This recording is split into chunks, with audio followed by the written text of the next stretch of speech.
Hi, and welcome back to another step-by-step lesson. This is Kim, and I'm glad you're here. Today, I'm going to be showing you some cool things about Google Maps. I know you all know how to use Google Maps. You know how to put in your destination and get navigation to your location, but there's so much more. I have 9 kind of not so obvious things that you can do with Google Maps. There are more, but I'm just going to start with these. So the first one I'm going to show you is how to add an intermediary stop to your navigation. So let's say you're at your house and you're going to pick up your friend and then you're both going to go to Disneyland. So you could do it in 2 steps. You could put in the navigation to your friend's house. Then when you get to her house, you could say, okay, now we're going to go to Disneyland and start a whole new one. But there's an easier way to do it. You can add it all into one. So let's go ahead and put in Disneyland. That's our ultimate destination. Okay, so we're going to go to Disneyland, right? We want to get, oh, it's closed, that's sad. We're going to get directions. So let's say we are meeting at, let's see, I'm going to be leaving from Pierce College. That's a college in the valley here. Okay, so we're going to go from Pierce College to Disneyland. Okay, so that's great. There's my route. But I'm going to pick up a friend, and she's going to be at the Getty. Well, she's going to be at the Getty, so we're going to pick her up. So add destination. All you do is click here, and we're going to say Getty Museum. It's also closed, but the Getty Center. So there we go. So it automatically put it at the end, which is not going to work because we want it up here. So you just drag it. So now it's going to route me from Pierce College to the Getty and then to Disneyland. And it'll have all my, here's all my details of how to get there. So 59 minutes, that's unheard of. There must not be much traffic right now. An hour from the valley to Disneyland, that's pretty good. Anyways, so, you can add as many steps as you want. If you're going to pick someone else up, and let's say at the airport. Okay, so we're going to add a destination. LAX Terminal 5. Okay, so we're going to go LAX. So it always puts it at the end, but like I said, you can just drag it. So there we go. We're going to stop at the airport. And pick another friend up, and then we're going to go to Disneyland. So it will automatically create the best path to include all the destinations that you add. There you go. So that leads me to my next step. You can change the route that Google chooses.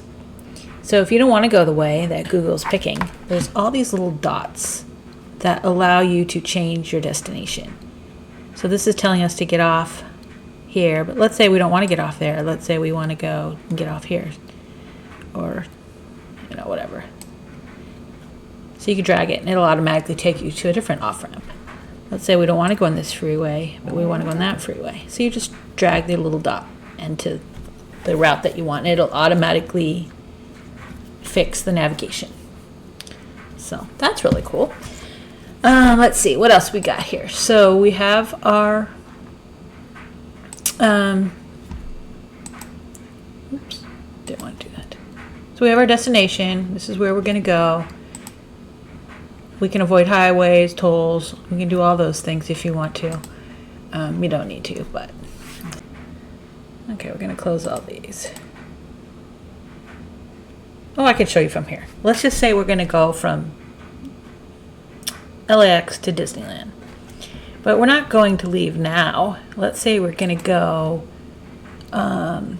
You can choose a time you're going to depart or a time that you want to arrive. But let's say we're going to depart at 6:40 on, let's see what date. Let's just pick a date. Friday the 20th. So what it does is it gives you the estimated time, how long they think it's going to take, based on the history of people going from LAX to Disneyland on a Friday night at 6:40. So it's typically 35 to 55 minutes. Let's say you want to get somewhere at a specific time. So let's say we want to get to Disneyland at 7:40 7:30, there we go. Let's see, let's do a.m. We want to get there at 7:30 a.m. on Friday. So this will tell you what the traffic is. It'll tell you approximately when you should leave, 6:45 a.m. to get there at 7:30. So it's going to take half hour to 45 minutes, and it kind of tells you. And like, it's still the same kind of thing. If you don't like that route, let's say you'd rather go this way, it'll adjust. So that's usually 40 to 55 minutes if you'd rather take that route. So anyways, that's pretty easy. Let's say we want to go, let's just pick some place. Here, we want to go to this hospital. So you right mouse click. Oh, I don't think I can be in this. I can't be in this thing here. So let's see. Let's close that. Okay, now let's do it. So if I want to go to this hospital, you just right mouse click, and you can say directions to here, directions from here, what's here, search nearby. So we want to go here. And let's say we're going to be at Pierce College again. Okay. So to get to that hospital, it'll give me the route. And you can do that for any location. Let's close that. Like, let's say we want to go, I don't know how small we can go. Let's say we want to go to this cafe here. Right mouse click, directions to here. And then we'll put in Pierce College again. So that's just an easy way. So you just right mouse click and directions to here, directions from here. If you wanted to, let's say, okay, here is a Hollywood Cemetery. They do scary movies there. If you click what's here, you click on that, it'll tell you. So then you could click on it, and it shows up the information over here. The information card comes up, which is interesting. So you can, there's a website, tells all about it, their hours, etc. Anyway, so that's through right click on directions. You can also right click to measure distance. So let's say we're going to be walking from, I don't know, here we'll go to this, let's zoom in a little bit. We're going to go from here. Okay, so we're going to measure distance. It's right down here on the bottom. So you just click where you're going to start. And then you just, let's say we're walking to the Salt and Straw. So you click on that, and it's 1.89 miles. Okay, so then here's another really cool thing. I have this back here. This only works on the app on your phone, but if you enter your location and where you're going to go, this is two different things. But down here, if you click the little guy that looks like a taxi driver, like you're hailing a taxi driver, it will give you Uber and Lyft estimates. So if I was going to take Uber, it would cost between 63 and 83, and there's a 7-minute wait. Where if I wanted Lyft, it would cost a little bit more, 70 to 83, but there's a 20-minute wait, so there must not be a driver nearby. So this is built into the phone, and you can, I guess I don't have the Uber app loaded anymore, but so it has a link to install the app. If you already have the app, it has the link to open it, so you can request your driver. So that's really cool. So once you have your destination in, just click the little taxi guy. It doesn't work on the desktop for some reason. So anyways, that's that. Let's go back to our map. Close this. And next, I want to show you how you can download an offline map. So you can create your map. Here, let's just go here, whatever this is. Sure. We'll go to Hancock Park. Greater Bushhaul, okay, whatever. Go from Pierce College. So we're going to go there. Right, so you can basically send the directions to your phone, and you'll have an option. If you're on your phone, it has a little thing right here to download. So what it does is it downloads your map and saves it on your device. So that way, even if you don't have internet, you'll have your map information. So this is for the desktop. You can't download it here, but you can send it to your phone. Under option, no, it doesn't have anything. Anyway, so that's cool. So you could use it offline. Like if you're going somewhere where you know you're not going to have good coverage, that way you have it on your device. Okay, here's another really cool thing. So let's look at, close this. What would be cool to look at? Let's go to Hollywood. Oh, Pink's Hot Dogs, that'd be fun. Okay, let's go to Pink's Hot Dogs. Okay, so you go to Pink's Hot Dogs here. Let's zoom in.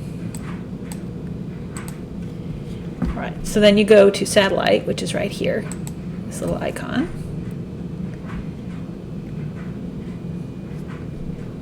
Okay, so anyways, then you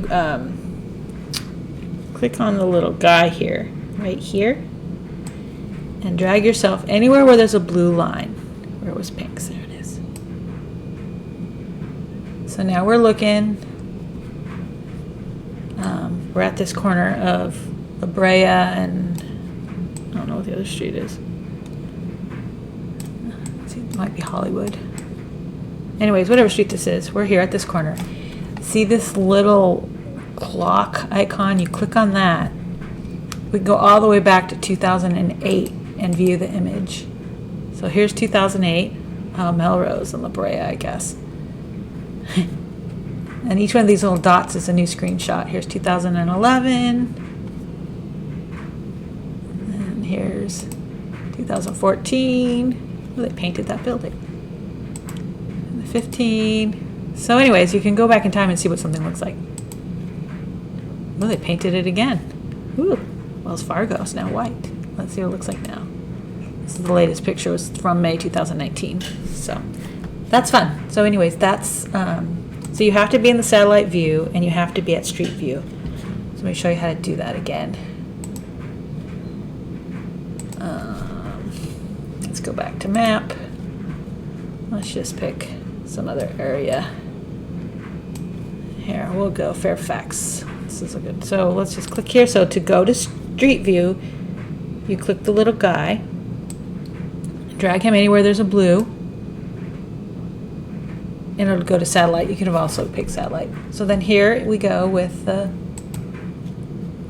earliest one is from 2009. It's fun to look at the different cars too from the different years. So you can drag around and look. And here's a 2011. Oh, it's an old car. So yeah. So anyways, it's kind of fun. Look at all your old houses, your old neighborhoods where you grew up and stuff. It's fun. Let's see. So that's cool.